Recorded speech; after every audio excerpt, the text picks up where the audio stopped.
गैर अक़वाम की कुर्बानी का गोश्त खाना मना है या उनके मंदिरों में उनकी फहाशा इबादत में शामिल होना मना है। गैर अक़वाम की कुर्बानी के सिलसिला में करंथस शहर का पस मंज़र मलाहज़ा फरमाएं। करंथस एक बुतप्रस्त यूनानी शहर था।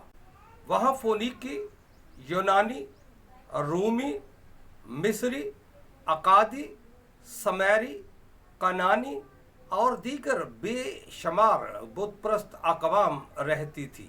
करंथस बुतप्रस्ती का अड्डा था।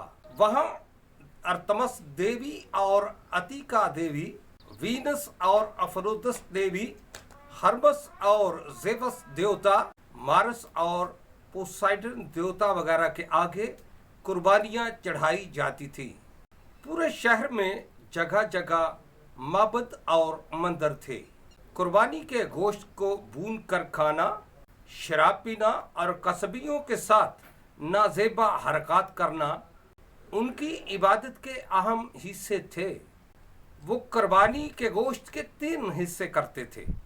एक हिस्सा कुर्बानगाह पर भूना जाता था, दूसरा हिस्सा पुजारियों को दिया जाता था जो उसे कसाबों की दुकानों पर बेच देते थे, जहां से लोग उसे तबर्रक के तौर पर ले जाते थे। तीसरा हिस्सा कुर्बानी देने वाले अपने घर लाते और पकाकर खाते।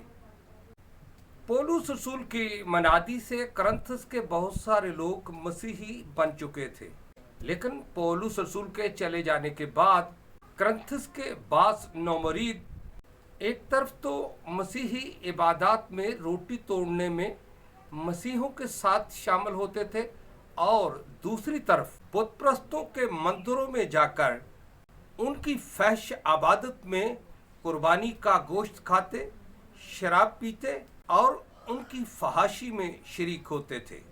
तब नौमरीद मसीहों में आपस में बहस छिड़ गई कि क्या मंदिरों में जाकर उनकी कुर्बानी का गोश्त खाना चाहिए या नहीं। जब ये मसला पौलुस रसूल तक पहुंचा तो उन्होंने अपने पहले खत में बड़ी तफसील से इस मसला का हल पेश किया। 9 मुरीदों को तलकीन करते हुए वो उनकी गलत हरकत पर सवाल करते हुए 10वें बाब की 15वीं आयत में फरमाते हैं कि तुम अपने आप को परखो, क्या मसीह के बदन और खून को खाना और पीना मसीह के बदन और खून में शराकत नहीं। आयत 18 में फरमाते हैं और बनी इस्राएल वालों पर भी नजर करो जो कुर्बानी करते और कुर्बानी का गोश्त खाते थे, क्या वो उस कुर्बानगाह के शरीक नहीं होते थे। 20 आयत में फरमाते हैं इसी तरह जो कुर्बानी गैर अक़वाम करती हैं वो शयातीन के लिए करती है और उसमें शरीक होने वाले शयातीन के शरीक होते हैं।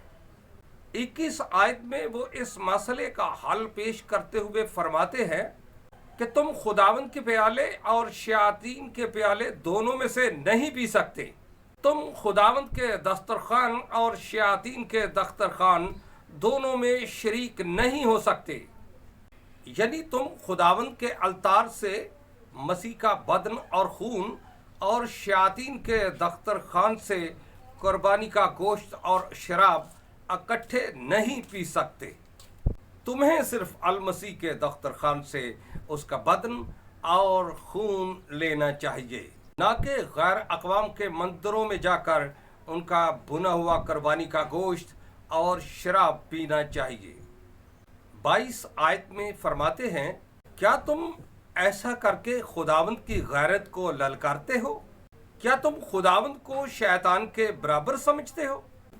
यहाँ तक पढ़ने से बखूबी इल्म होता है कि मुक़द्दस रसूल उन्हें गैर अक़वाम के मंदिरों में जाकर उनके कुर्बानी के गोश्त को खाने से मना फरमाते हैं। इसी खत के 8वें बाब की 10वीं आयत में लिखा है कि वो वाकई उनके इबादत खानों में खाना खाने जाया करते थे, बल्कि कलाम मुक़द्दस में जहाँ जहाँ कुर्बानी का गोश्त खाने से मना किया गया है वहाँ दरअसल उनके मंदिरों में जाकर गोश्त खाने से उनकी फहाशी में शामिल होने से मना किया गया है। जबकि 25 आयत में फरमाते हैं कि जो कुछ कसाबों की दुकानों से मिलता है वो खाओ और दीनी इम्तियाज के लिए कुछ न पूछो। 27 आयत में लिखा है, अगर बेईमानों यानी गैर अक़वाम में से तुम्हारी कोई दावत करे, जो कुछ वो तुम्हारे सामने रखे वो खाओ और दीनी इम्तियाज के लिए कुछ न पूछो।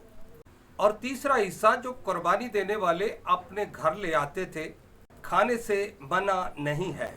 गोया पौलुस रसूल कुर्बानी का गोश्त खाने से नहीं बल्कि उनके मंदिरों में जाने से मना फरमाते हैं, क्योंकि अगर कुर्बानी के गोश्त में कुछ नक्स होता तो वो कसाबों की दुकानों पर बिकने वाले और गैर अक़वाम के घरों में पकाए गए गोश्त को खाने से भी मना फरमाते।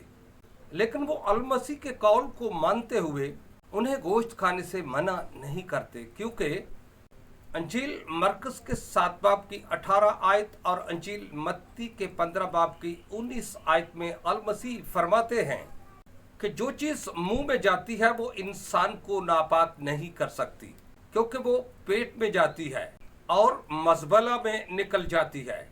पहले करंथियों के 6 बाब की 13 आयत में लिखा है, खाने पेट के लिए और पेट खानों के लिए है। कोई भी खाने वाली चीज इंसान को नापाक नहीं कर सकती। खुदा की नजर में सभी चौपाए और परिंदे ना हराम हैं और ना नापाक हैं। पढ़ें ईमाल की किताब उसका 10वां बाब 10वीं आयत से 16वीं आयत तक। उसी में लिखा है कि खुदा ने हर खाने वाली चीज को पाक ठहराया है।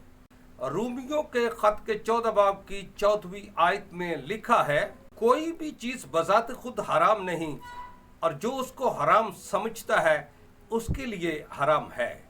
पहले करंथियों के 8 बाब की 8वीं आयत में लिखा है कि ये कुर्बानी का गोश्त हमें खुदा से नहीं मिलाएगा। ना खाएं तो हमारा कुछ नुकसान नहीं, अगर खाएं तो हमारा कुछ नफा नहीं। दूसरी बात, हम किसी पर कोई फतवा सादर नहीं कर सकते। रोमियो 14 बाब की 13 आयत में लिखा है, कोई भी खाने वाला ना खाने वाले को हकीर न जाने और न खाने वाला खाने वाले पर इल्जाम न लगाए। यीशु मसीह गैर अक़वाम के साथ खाते पीते थे। गलातियों के खत के 2 बाब की 12वीं आयत में लिखा है कि मुक़द्दस पतरस रसूल गैर अक़वाम के साथ खाते पीते थे।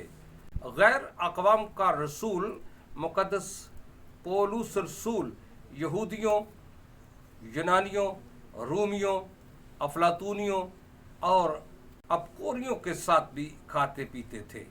रही बात इस्लामी कुर्बानी की, तो उस कुर्बानी का तो बुत परस्तों की कुर्बानी से दूर का वास्ता भी नहीं है। पहले करंथियों के 10 बाब की 25 आयत और 27 आयत के मुताबिक अगर बुतों की कुर्बानी का गोश्त खाया जा सकता है तो इब्राहिमी मेंढे की कुर्बानी की दोहराई जाने वाली कुर्बानी का गोश्त खाने में भी कोई हर्ज नहीं है। दरअसल उस जमाने में नौमरीदों और कमज़ोर ईमान वालों के लिए यह मसला ठोकर का बाइस था। लेकिन दौरे हाजरा में ना तो कोई नौमरीद है और ना ही ईमान में कमज़ोर है। क्या रूहानी नेमतों से सरफराज ईमानदार, बदरूहें निकालने वाले ईमानदार, शफाएं देने वाले ईमानदार, रूहुल कुद्स से मामूर ईमानदार, आलमानी दीन, अजीम खादिम ईमान में इतने ही कमज़ोर हैं कि कुर्बानी का गोश्त खाने से उनकी ज़िंदगी मुतासर हो जाती है। हाँ, अगर किसी के गोश्त खाने से मसीहत के छूट जाने का अंदेशा है तो फिर वो ना खाए। मुदरजा बाला हवाला जात में पौलुस रसूल गैर अक़वाम के मंदिरों में इबादत से मना फरमाते हैं, दीनी इम्तियाज से और गोश्त खाने वालों पर इल्ज़ाम लगाने से मना फरमाते हैं, गैर अक़वाम के साथ खाना खाने से हट जाने से मना फरमाते हैं और अलमसीह पेट में जाने वाली हर चीज़ के बरक्स दिल से निकलने वाली हरामकारियाँ, खून रेजियाँ, चोरियाँ, बदगोइयाँ, झूठ, लालच और बुरे ख्यालात से मना फरमाते हैं, क्योंकि ये सभी चीज़ें नापाक करती हैं। हमें इनसे बाज आना चाहिए। आमीन।